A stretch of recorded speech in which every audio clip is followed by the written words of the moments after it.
Untuk kualitas audio yang lebih baik, silahkan gunakan headset atau headphone kalian. Nah, kali ini ada sebuah cerita dari Ustadz Zahid Ramdan Kiha, atau biasa saya memanggilnya Bang Jaik. Beberapa malam yang lalu, Bang Jaik mengirimkan cerita pengalamannya mendaki Gunung Murmas.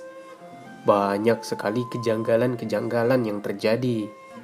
Oke, sebelum kita lanjut ke ceritanya, bagi kalian yang punya cerita horor atau pengalaman menyeramkan, silahkan bisa dikirim melalui email yang ada di deskripsi.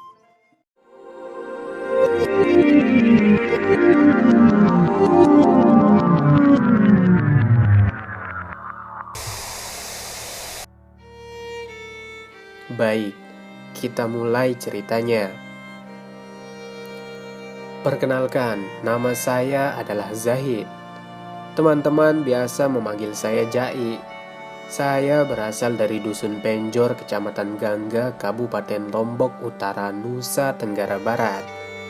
Waktu itu kami remaja-remaji Dusun Penjor berencana untuk mendaki ke Gunung Murmas. Gunung Murmas ini memang tidak sepopuler Gunung Rinjani. Konon, jarang sekali ada yang berani berkemah di puncak Gunung Murmas ini. Jalur pendakiannya memang sudah ada, tapi jarang sekali ada yang berani bermalam di puncaknya. Waktu itu kami berencana untuk mengibarkan bendera merah putih pada tanggal 17 Agustus. Rencananya kami akan berangkat tanggal 16 pada hari Senin. Tetapi karena ada beberapa anggota yang tidak bisa, maka terpaksa keberangkatan kami undur pas tanggal 17 Agustus, yaitu hari Selasa. Pada malam Selasa atau Senin malam, saya sempat bermimpi saya melihat sumber air di sebelah barat gunung. Ketika saya mencoba mendekati sumber mata air itu, tiba-tiba ada seekor monyet yang melarang saya. Lalu saya kembali melihat ke sisi timur gunung. Namun yang saya lihat adalah jurang yang curam dengan pohon-pohonnya yang rimbun. Tidak lama saya pun terbangun dari mimpi. Singkat cerita, pada hari Selasa tanggal 17 Agustus tahun 2021, kita berkumpul di tempat yang sudah disepakati. Rencananya kita berangkat jam 9. Tetapi karena ada yang terlambat dan lain sebagainya, akhirnya kita berangkat jam 10 pagi. Kami berjalan kaki dari dusun, karena kebetulan letak gunungnya tidak jauh dari tempat tinggal kami. Masih di Kecamatan Gangga. Gunung Murmas ini diapit oleh 4 desa. Sebelah timur, Desa Gelanggang. Sebelah utara, Desa Gondang. Sebelah barat Desa Bentek dan selatan Desa Selelos. Dalam perjalanan kami bertemu dengan Pak Kadus. Kami mengajaknya untuk ikut mendaki, tetapi beliau menolak. Oh iya, kami berangkat waktu itu 20 orang. Ada 2 orang lagi, tapi akan menyusul belakangan. Kami melanjutkan perjalanan, menyusuri sungai dan perkebunan warga. Singkat cerita, sekitar pukul 12.30 kami sampai di puncak Gunung Murmas. Suasananya adem dan sejuk, khas sekali hutan tropis. Karena sudah tiba waktu zuhur, kami pun segera bersiap untuk sholat.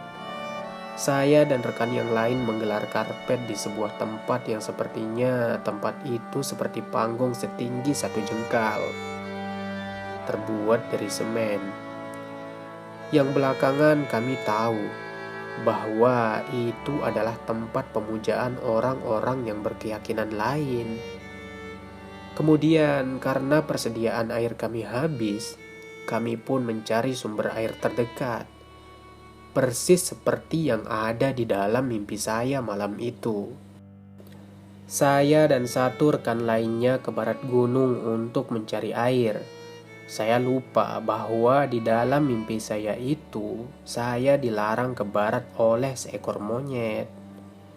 Di barat gunung kami tidak menemukan apa-apa. Nah, dan akhirnya sekitar pukul 15, saya dan seorang rekan lainnya berencana untuk mengibarkan bendera. Lumayan jauh dari tempat ngecamp kami. Saya naik ke atas pohon beringin yang lumayan tinggi. Di atas pohon, saya melihat tebing-tebing persis seperti yang ada di dalam mimpi saya. Namun akhirnya bendera pun kami kibarkan pada tanggal 17 Agustus pada jam 3 sore. Setelah mengibarkan bendera, kami lanjut ke timur untuk mencari air, alias jalur naik ke puncak tadi, karena di sana ada sumber mata air. Sesampai di sana, kami bertemu dengan dua orang rekan yang tadi katanya mau menyusul. Dan akhirnya setelah ngisi air dengan botol, kami pun bergegas naik. Dan sekarang jumlah kami adalah 22 orang. Kemudian karena tidak tahu bahwa tempat yang seperti panggung itu adalah tempat pemujaan, saya pun mendirikan tenda di sana, diikuti oleh yang lain mendirikan tenda di sebelahnya. Dalam rombongan kami ada 4 orang perempuan. Kami mendirikan 3 tenda, dan tenda untuk yang perempuan berada di tengah-tengah, dan tenda itu adalah tenda yang paling kecil. Kami pun mempersiapkan semuanya. Ada yang membuat api unggun, ada yang membersihkan tenda, dan lain-lain. Setelah semuanya beres, kami makan dengan bekal yang kami bawa dari rumah. Tetapi tiba-tiba cuaca mendung. Dari sinilah teman-teman mulai khawatir. Ada juga yang pengen pulang. Tapi saya berusaha menenangkan agar dia tetap bertahan. Menjelang maghrib, hujan turun. Lumayan deras, disertai dengan angin. Dari sinilah suasana mulai mencekam. Tenda yang ditempati oleh yang perempuan pun bocor. Akhirnya 4 orang perempuan itu pindah ke tenda yang saya tempati.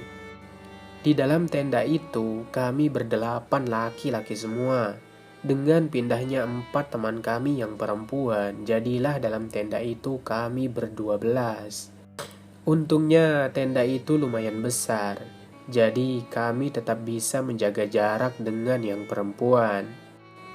Hujan pun semakin deras. Karena tenda yang saya tempati overload, akhirnya kami membuka gate zipper tenda agar udara yang masuk semakin banyak. Namun agar air tidak ikut masuk, ada 2 orang teman yang namanya Eying dan Kiki. Mereka menjaga zipper agar tetap kencang. Namun nyali mereka seketika ciut, karena persis di depan tenda petir terlihat dengan sangat jelas. Dan saat itu juga ada seorang cewek yang menangis ketakutan. Namanya Resma. Beruntungnya di puncak Gunung Murmas ini masih ada jaringan seluler. Sebagian teman mencoba menghubungi kerabat di desa. Katanya hujan di desa kecil, tidak deras seperti yang terjadi di puncak. Menjelang hujan reda, masih gerimis-gerimis yang lumayan besar. Tiba-tiba ada suara benda jatuh dan suaranya lumayan besar. Kami mengira itu suara pohon yang kami lihat pagi tadi di depan tenda. Ternyata bukan. Dan setelah dicek, itu hanya dahan kayu kecil sebesar betis dan sudah lapuk. Perasaan pun tambah makin janggal karena menyaksikan kejadian itu. Dan sekitar jam 9 malam, hujan reda. Sebagian teman-teman keluar dan berusaha menyalakan kembali api unggun. Namun ya, karena kayu habis basah, jadi nyalanya lumayan sulit. Waktu itu saya sempat keluar tenda. Ada yang nyanyi dengan suara keras, ada yang mengumpat.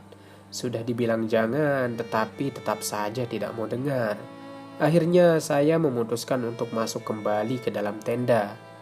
Dan ketika di dalam tenda ada 1 orang teman, namanya Enul. Dia bilang, "Jai, Saya merasa tidak tenang. Ayo baca doa-doa.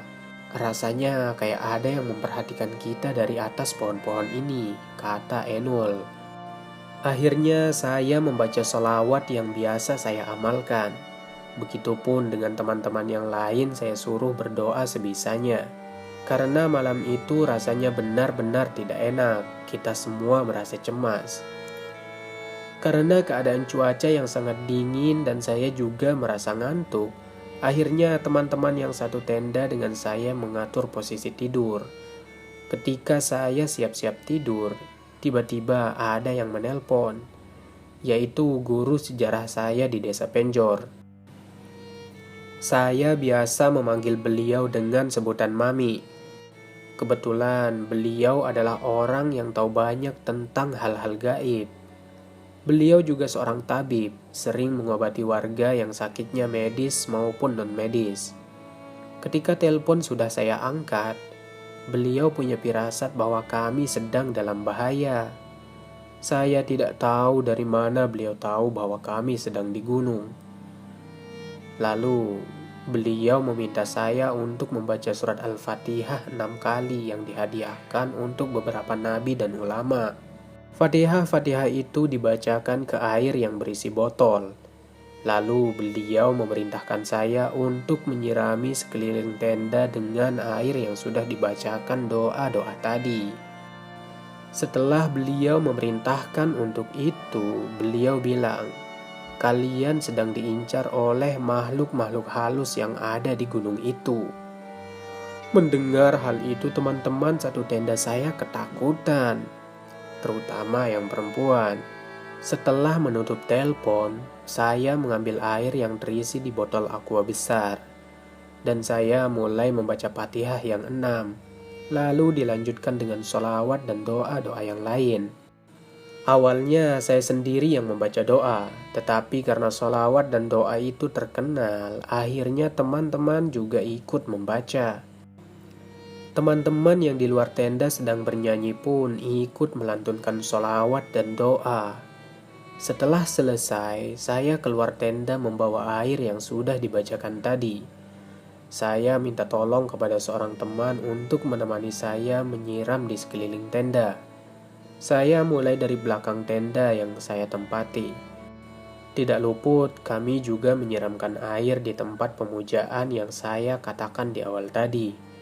Di sana auranya benar-benar kuat. Ketika menyiram air, rasanya saya seperti ditarik oleh energi gaib. Tapi saya berhasil melawannya dan lanjut menyiram air ke sekeliling tempat kami mendirikan tenda. Sebenarnya saat itu saya tidak tahu bahwa itu adalah tempat pemujaan. Awalnya tempat itu saya kira sebuah makam seorang ulama dari Madinah. Hal ini diberitahukan oleh guru sejarah saya yang menelpon tadi. Kata beliau, di puncak Gunung Murmas itu ada makam seorang ulama yang berasal dari Madinah. Tapi ternyata saya salah, makam itu berada di bawah sebuah pohon, dan makamnya rata, tidak ada sisa-sisa batu nisan, apalagi semen. Sebenarnya malam itu Mami tidak membolehkan kami untuk tidur, atau harus ada yang berjaga sampai pagi. Siapa tahu ruh ulama itu datang menghampiri. Namun saya benar-benar tidak kuat. Rasanya ngantuk sekali. Akhirnya saya memutuskan untuk kembali ke dalam tenda setelah menyiramkan air itu. Dan setelah air itu saya siramkan, perasaan mulai agak tenang. Rasa-rasa diawasi oleh makhluk lain pun sudah tidak ada. Suara-suara aneh yang kami dengar dari tadi pun kini senyap. Saya merasa sangat bersyukur dengan keadaan itu. Hingga tiba pagi hari, kami pun memutuskan untuk langsung turun dan pulang. Dan alhamdulillah, semua kembali dengan sehat dan selamat tanpa kurang satu apapun. Selesai. Terima kasih saya sampaikan kepada Bang Jai yang sudah berbagi cerita seram di email ya. Dan semoga Bang Jai tetap sehat dan semua kita juga tetap sehat dan selamat di dunia dan akhirat.